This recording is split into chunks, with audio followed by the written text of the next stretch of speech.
He dumped me the day I lost my job and called me an unemployed loser. 6 weeks later, he saw me again and realized he'd made a huge mistake. My name is Claire Bennett. I'm 32 years old, and until that Thursday morning, I'd spent 8 years working in operations for the same company. At exactly 10 a.m., my phone rang. Claire, Martin would like to see you in Conference Room B. Martin was our director of operations. Conference Room B was the room people got invited to when somebody wanted a conversation nobody else was supposed to hear. So I knew before I even stood up that this probably wasn't good. The feeling got worse when I walked in and saw a woman from HR sitting beside him with a folder on the table. Claire, have a seat. Martin didn't drag it out. As you know, we've been restructuring several departments. Your position is being eliminated. Today will be your last day. That was it. 8 years compressed into 2 sentences and a folder of paperwork. I should probably say I was shocked, but the truth is I wasn't. Our department had been bleeding contracts for months.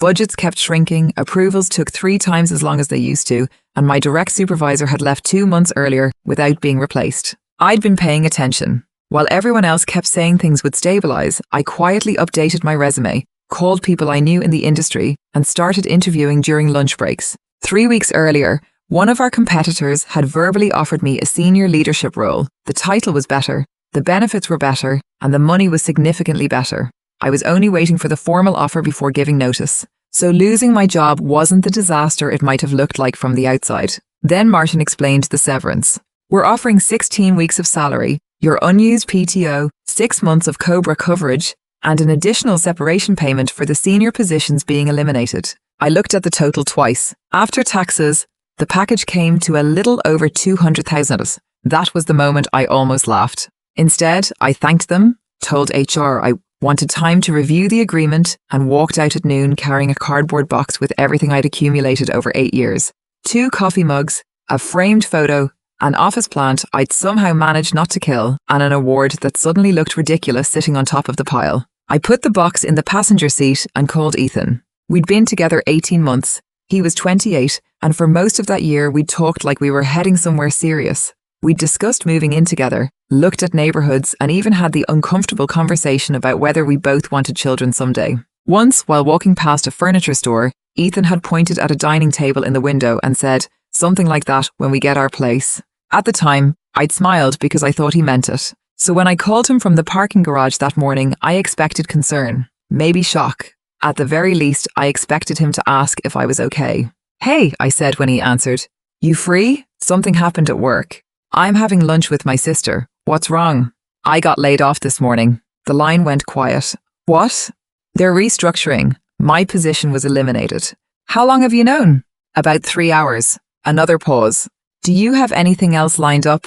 The question caught me off guard. I'm working on it. Ethan, I literally just walked out of the building. What about your insurance? I'll be fine. And the apartment we were talking about? I stopped. What about it? We were supposed to start looking seriously this fall. I know. So what happens now? There was something about the way he asked it that made me sit up straighter. He hadn't asked how I was doing. He hadn't asked whether I needed him. In less than a minute, he'd gone from my layoff to what it might cost him. Ethan, I lost my job this morning. Can we maybe get through today before we start rewriting the next 5 years? I'm being realistic. No, you're acting like I just told you I'm never working again. He exhaled into the phone. I can't go backward, Claire. I stared at the concrete wall in front of my car. Go backward? I have worked too hard to finally have some stability. I'm not starting over because somebody else suddenly doesn't have their life together. For a second, I honestly thought I'd heard him wrong. Somebody else? You know what I mean? No, actually, I don't. His voice hardened. I've been thinking about us for a while. Maybe this just makes the decision clearer. What decision? Another pause. Then he said it. I don't think I can do this anymore. I tightened my grip on the phone. Do what, Ethan? Us. I'm thinking about the next few years, Claire. A house, kids, all of it. I can't build that with someone whose future suddenly feels uncertain. Ethan, I'm 32. I didn't suddenly forget how to run my life because a company cut my position. To me, it's the same problem. No, it really isn't. He exhaled like I was exhausting him. I need someone established, someone successful. That made me go quiet. And what exactly am I? There was a brief pause. Then he said it. Not an unemployed loser. I remember staring at the box beside me. 8 years of promotions, overtime, business trips, weekends answering emails, emergencies fixed before anybody else even knew there was a problem. Apparently none of that mattered once my name disappeared from a payroll system. Wow! Claire, don't make this dramatic. You just called your girlfriend an unemployed loser 3 hours after she got laid off. I didn't mean it like that. How else could you possibly mean it? I went quiet again. Then he said the line that hurt more than the insult. I just can't waste more time on someone who might not work out. That was when I understood this wasn't panic. He had already done the math. Okay. If you want out, you're out. Claire, good luck finding whatever it is you're looking for. I ended the call before he could answer. I stayed in the parking garage for another 10 minutes, mostly because I didn't trust myself to drive yet. I didn't cry. I expected to, but I just felt empty. 18 months. Family dinners, holidays, plans, stupid arguments over takeout, conversations about apartments and kids. Gone in less time than it took me to pack my desk. Eventually I started the car. Before pulling out, I glanced at my phone. There was a new email. Official employment offer. It had arrived 17 minutes earlier, while Ethan was dumping me. I opened it. The final numbers were even better than the verbal offer. With the bonus structure included, the total compensation was roughly 40% higher than what I'd been making. Senior Director. Start date 6 weeks away. Better health insurance, better retirement matching, more flexibility. I read it twice. Then I laughed. Not because anything about that morning was funny, but because Ethan had just ended our relationship over a version of my future that didn't actually exist. For half a second, I considered calling him back. I could already imagine what would happen when he heard the title and the salary. That was exactly why I didn't. He'd made his decision when he thought I had nothing to offer him. I wanted him to live with it. That evening, I called an old college friend who worked in finance. I need advice. About. I looked at the severance paperwork covering my kitchen counter. About what to do with a little over $200,000. I went quiet. How little? That was the first time I genuinely laughed all day. 2 hours later, we had a plan. I cleared my credit cards, paid off the remaining balance on my car, put a healthy emergency fund into high-yield savings, and invested the rest conservatively. Then I did something I hadn't done properly in years. I rested.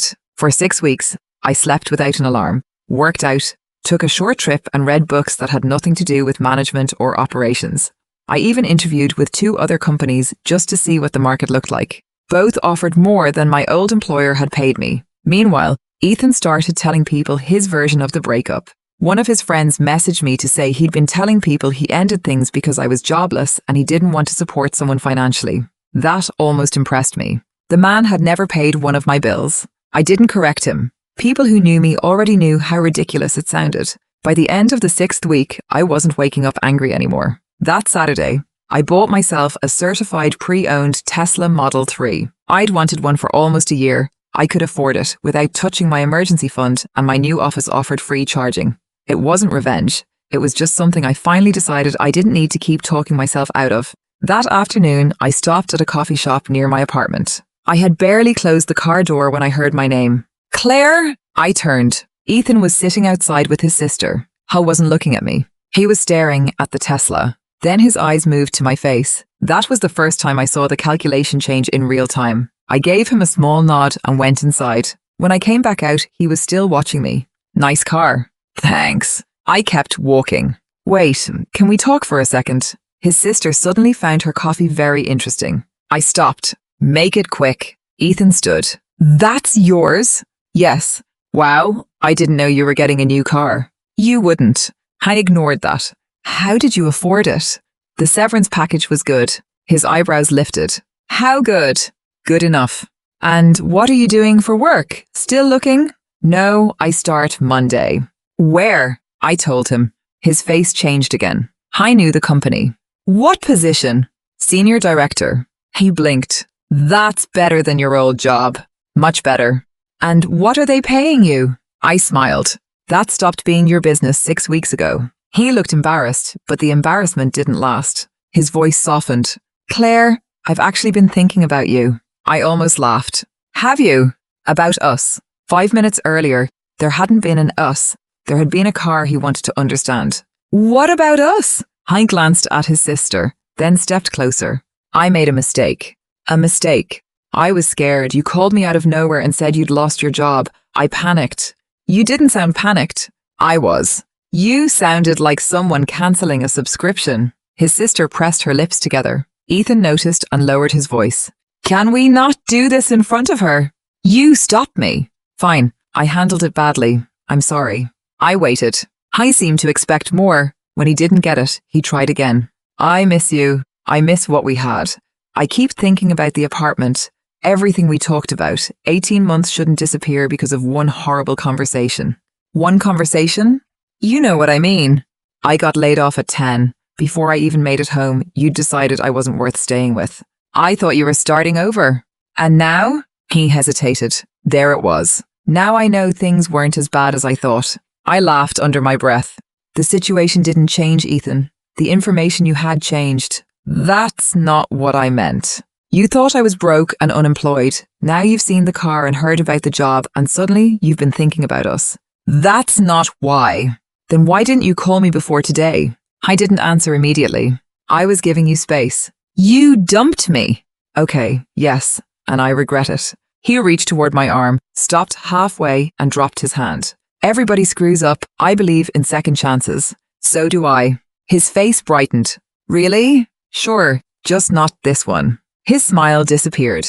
Claire, I don't want to build a life with someone who disappears the first time things look uncertain. I made one mistake. You made a decision. What's the difference? A mistake is saying the wrong thing during an argument. You looked at one bad morning and decided I was suddenly a bad investment. I never said that. You didn't need to. He stared at me. You've changed. No, you just never had to hear me tell you no. His face hardened. So that's it? You're throwing away 18 months? I actually laughed this time. You broke up with me. I know, but you threw away 18 months. That shut him up. I took a step back. I hope you find the stability you wanted. Claire! Goodbye, Ethan. I walked to my car and didn't turn around. For a few days, nothing happened. Monday night, Ethan apologized and asked to talk. I ignored him. Tuesday brought another apology, but by Wednesday his tone had already changed. You're really going to ignore me? That's mature. By Thursday, he had stopped texting and started calling. Hey, I'm at Bellini's, our first date place. I thought maybe you'd want to come by. No pressure. Just for old time's sake. I deleted it. Friday was the end of my first week at the new company. The team was sharp, the work was interesting, and I had already noticed that people there seemed to make decisions instead of scheduling 3 meetings to discuss whether a decision should be made. That evening, some of us went to a bar near the office. I was talking to Daniel from marketing when I saw Ethan walk in with 2 friends. The bar was nowhere near where he lived. It was 2 blocks from my office. Maybe coincidence. I didn't believe it. He spotted me almost immediately. Claire. Ethan. He smiled at the table. What a surprise. Daniel glanced at me. You know him? Before I could answer, Ethan laughed. Yeah, Claire didn't tell me she'd be here. I stared at him. Why would I? His smile faltered. I just meant. Then he looked around the table. Aren't you going to introduce me? So I did.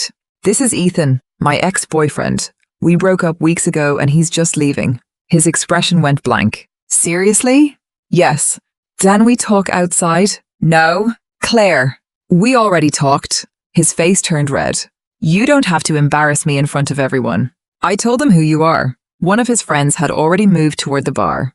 2 minutes, outside. No. Fine, be childish. I walked away. Daniel waited until he was out of earshot. That was your ex. Unfortunately. What happened? He dumped me the day I got laid off. Daniel's eyebrows went up. And now? Now he knows I got a better job. I gave a short laugh. My ex did something similar after I got promoted. Some people only miss you once they think somebody else might want what they gave up. That stayed with me. By Saturday morning, Ethan had sent 23 messages. He started by accusing me of embarrassing him, moved into I was only trying to be nice, and eventually decided the real problem was that I had changed. One message even called my behavior emotional abuse. His last one simply said, fine, enjoy being alone. I blocked him before breakfast. Sunday afternoon, his sister texted, hey, I know things are bad. Ethan's going through a lot. He really did care about you. Maybe just let him explain? I answered once. Hein had 18 months to show me how much he cared. Please tell him to move on. Monday morning, HR emailed me. Claire, could you come by when you have a minute? I'd barely been with the company more than a week, so my stomach tightened immediately. When I walked into the HR office, the woman behind the desk closed the door. We received a complaint concerning you. What kind of complaint? A personal one. Someone identifying himself as your former boyfriend contacted us. My stomach dropped. What did he say? She glanced at her notes. He says you've been harassing him since the breakup, sending unwanted messages, showing up where he is, refusing to leave him alone. I stared at her for a second. Then I laughed because the accusation was so completely backward. Is there something I should know? Yes. Can I show you my phone? I opened the thread. She scrolled through Ethan asking to talk, apologizing, getting angry when I didn't answer, calling repeatedly and sending 23 messages after the bar. Have you contacted him from another number? No. Email? No. Social media? No, I haven't initiated contact once. What about the bar? He came to my table. And the coffee shop. I was already there. He stopped me. She looked at the messages again. This doesn't support his complaint. I know. I'll document what you've shown me and close it. Can you put that in writing? She looked up. For your records? Yes. Absolutely. I walked back to my office angry in a way I hadn't been after the breakup. Ethan had left because he thought I didn't have a job. Now he was willing to risk the better one I'd found without him. The next evening, I ran into his mother while waiting for takeout. Claire! I turned. Oh, hi? She looked nervous. Ethan told me you two have been running into each other. Running into each other isn't how I describe all of it. He's pretty upset. I waited. He says you've been very cold. Did he tell you why we broke up? She hesitated. He said you had an argument after you lost your job. That's convenient. He called me an unemployed loser and dumped me over the phone 3 hours after I got laid off. Her expression changed. Money is complicated for Ethan. His father left when he was young. Things were very difficult financially. Stability became important to him. I can understand why that would affect him. She looked relieved. Then I added, it still doesn't excuse what he did. I was scared. I was the one who lost my job. She didn't have an answer. When my order was called, she touched my arm. Could you at least talk to him? Give him closure? I looked at her hand until she moved it. He gave himself closure when he ended the relationship. That night, my phone buzzed from an unknown number. I got a new number. Please don't block this one. I just need to talk to you. That was when the situation stopped feeling annoying and started feeling wrong. I had blocked him. He had treated that as a technical obstacle. I typed one final message. We are done. I've asked you to stop contacting me. Stop messaging me. Stop showing up where I am. And do not contact my workplace again. Move on. I sent it and blocked the number. A few days later, I saw Ethan's car in the parking lot outside my apartment building. Hal was sitting behind the wheel. Hein didn't wave or get out. He just sat behind the wheel, watching the building. I drove away without confronting him. When the same car appeared again 2 days later, I took a photo. The third time, I recorded the date and called the non-emergency police line. An officer came out, listened to the history, and spoke to Ethan. When he returned, he said, he claims he's visiting a friend in the building. He doesn't know anyone here. I can document what you've told me, but unless he approaches you, threatens you, or we can establish trespassing, there isn't much more I can do right now. Keep records. If it escalates, call again. 2 days later, Ethan was back. Then he started appearing near my office. There was a small restaurant about a block away where I usually grabbed lunch. One afternoon, I saw him through the window and kept walking. The next week, I walked inside without checking first. I was standing in line. Claire, what are you doing here? Eating lunch. You live 30 minutes away? So stop pretending this keeps happening by accident. He followed me toward the counter. Can we please talk like adults? We have talked. No, you've talked. You don't listen. I'm not required to listen to someone I broke up with. I broke up with you. Exactly. I ordered my food. He ordered nothing. When I sat down, he pulled out the chair across from me. Don't. 5 minutes. No. Claire, come on. I said no. His jaw tightened. Are you going to punish me forever for one bad day? I'm not punishing you. I don't want to be with you. I thought everything we planned was disappearing. So you left before you had to find out. I panicked. You made a choice. He leaned back, frustrated. Why does everything have to be so final with you? That was when I stood and put my food back in the bag. Where are you going? Somewhere else. He followed me outside. I'll keep showing up until you listen. I stopped so fast he nearly walked into me. What did you just say? He seemed to hear himself properly for the first time. I mean, I'm not giving up on us. There is no us. You know what I mean. I know exactly what you mean. I've told you to stop contacting me and you're telling me you'll keep showing up anyway. Because I love you. No, you want access to me. That's not the same thing. His face hardened. I'm fighting for someone I love.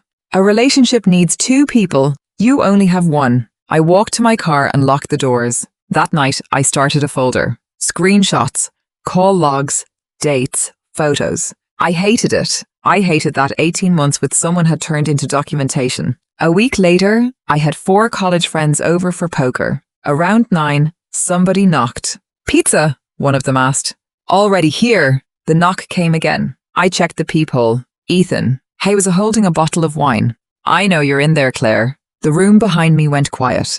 Is that him? One of my friends whispered. I nodded. Another knock. Come on, I brought wine. Ethan had been to my apartment plenty of times when we were together, but back then, he'd been invited. Tonight, he wasn't. I slid the chain into place and opened the door a few inches. He smiled like this was normal. There you are. You need to leave. I came all this way. I didn't ask you to. Don't do this in front of your friends. You're standing outside my apartment uninvited. He lifted the bottle. I thought we could hang out, like we always talked about. We broke up.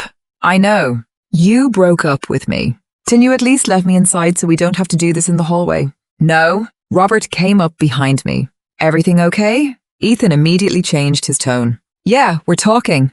No, we're not. Robert looked at him. She asked you to leave. Stay out of this. Hard to do when you're at her door refusing to go. Ethan looked past us and saw everyone watching. His face changed.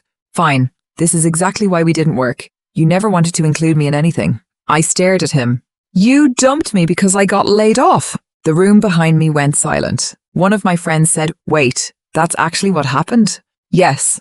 Claire, Ethan snapped. You told people your version. That's mine. Hank glared at me, then walked toward the stairs. Before disappearing, he turned back. We're not done talking about this. I closed and locked the door. Behind me, nobody reached for the cards again. I told them everything. Robert was an attorney, not family law, but enough to know the pattern mattered. You need to document all of it. I am. If he keeps coming to your home or job, talk to somebody who handles protection orders. He hasn't threatened me. He doesn't need to threaten you before this becomes serious. 2 days later, Ethan showed up at my office. Reception called at 11 gate. Ms. Bennett, you have a visitor downstairs. Ethan Carter. He says he's your boyfriend. I closed my eyes. Ex-boyfriend. We haven't been together for weeks. Would you like us to send him up? No, please don't let him pass the lobby. Security turned him away. 5 minutes later, another unknown number lit up my phone. Really? You had security turn me away? Then, I just wanted to bring you lunch and congratulate you properly. And finally, you didn't have to embarrass me. I took screenshots and sent them to HR. The same woman who had handled his complaint called me 20 minutes later. Reception filed an incident report. We're issuing Mr. Carter formal notice that he's not permitted on company property. Thank you. Claire, I'm also going to say this clearly. You should speak with an attorney. That evening, I did. Robert referred me to Rachel Morgan, an attorney who handled protection orders. She listened while I explained everything from the breakup forward, then reviewed the texts, photos, police incident number, and HR documentation. You told him to stop? Repeatedly. In writing, I showed her the message. Hall read it once. That's clear. What happens if I file? We asked the court for an order requiring him to stop contacting you and stay away from your home and workplace. I hesitated. I don't want to ruin his life. Rachel folded her hands. You're not asking the court to ruin his life. You're asking him to leave you alone. Hearing her put it that plainly made the decision easier. A week later, I was sitting in a courthouse with Robert beside me and Rachel at the table. Ethan was there with his mother and an attorney. His lawyer framed it as a breakup gone wrong. My client was attempting to reconcile an 18-month relationship. He never threatened Ms. Bennett and never physically harmed her. The judge looked at me. Ms. Bennett? I stood. I told him repeatedly the relationship was over. I blocked him, and he used new numbers. He appeared outside my building, at a restaurant near work, at my apartment, and at my workplace. He also contacted my employer and accused me of harassing him. HR reviewed the messages and closed the complaint. Rachel handed over the documentation. The judge read through it. Then she turned to Ethan. Mr. Carter, did Miss Bennett explicitly tell you to stop contacting her? Yes, but... Did you contact her afterward? Hank hesitated. Yes. After she blocked you, did you use another number? Yes. And did you go to her workplace after she told you not to contact her there? I brought her lunch.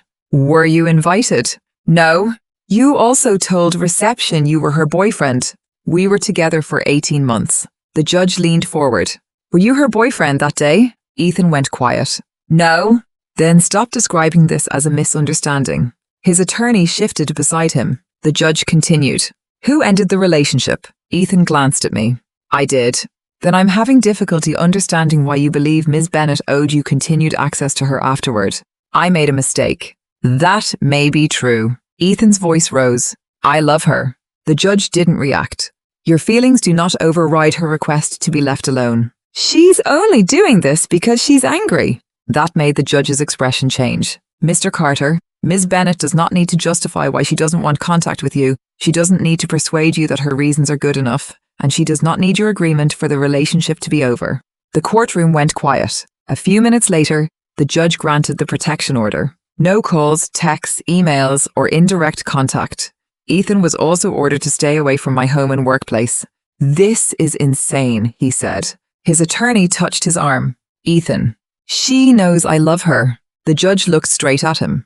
That does not give you the right to ignore her boundaries. Outside the courtroom, his mother came toward me. Robert stepped slightly between us. You got what you wanted, she said. I hope you're happy. I wanted him to leave me alone. My son loved you. He called me an unemployed loser and dumped me before I even made it home. Then he saw the car, found out about the job, and suddenly decided I was worth fighting for. I was scared. I know, but everything he did after I told him to stop was a choice. She didn't answer. The protection order didn't feel like revenge. It felt quiet. The unknown number stopped, Ethan's car disappeared from the parking lot, and reception stopped calling about visitors I hadn't invited. For a while, I still checked the parking lot when I came home. Eventually I stopped. Work helped. At my first month review, my manager leaned back in his chair and said, You settled in faster than we expected. I'll take that as a compliment. It is. There may be a VP track opening within the next year. Nothing guaranteed, but I want you thinking about it. 6 weeks earlier, Ethan had treated a layoff like proof that my life was over. Now my boss was talking about where I might go next. I didn't feel the slightest urge to tell Ethan. That part of my life had nothing to do with him anymore. A few days later, my college friend Mia texted. Remember Noah? Barely. Why? He's single. He asked about you. No. That wasn't a no forever. She wore me down eventually. Noah and I met for coffee the following Saturday. He noticed the book sticking out of my bag before he asked anything about work. You actually like that author? You don't. I think his last book needed an editor who wasn't afraid of him. I laughed. 3 hours later, we were still talking. Books, travel, terrible movies, weird hobbies. Noah collected vintage postcards from places he'd never visited. You collect postcards from cities you've never been to? It's cheaper than airfare. That is either charming or deeply strange. I'm comfortable with both. When we walked outside, he saw the Tesla. Nice car. Thanks. That was it. 30 seconds later, he was telling me about a bookstore he thought I'd like. After Ethan, that simple lack of interest in what my possessions said about me felt almost strange. Later that night, Noah texted to ask if I wanted to have dinner the following weekend. I said yes. A few days later, Ethan's sister reached out. She apologized for pushing me to take him back and admitted she hadn't understood how far things had gone until after the hearing. I thanked her and left it there. I wasn't angry with her, but I didn't need anything else from Ethan's family either. After that, life finally moved on. Noah and I kept seeing each other without rushing anything. Dinner turned into another dinner, then a museum, then a Sunday farmer's market, where he spent 20 minutes complaining about $12 artisanal jam before buying 2 jars anyway. My debt was gone, my savings were growing, and my boss had started giving me responsibilities that clearly pointed toward the VP track. Sometimes I still thought about that morning in the parking garage, with my old life packed into a cardboard box beside me. Ethan had looked at one layoff and decided I was going nowhere. 6 weeks later, he saw the Tesla, heard about the new job and wanted back in. By then, I didn't need revenge. I just needed him to stay gone. I wanted a second chance after realizing he'd made a mistake. I gave one to myself instead.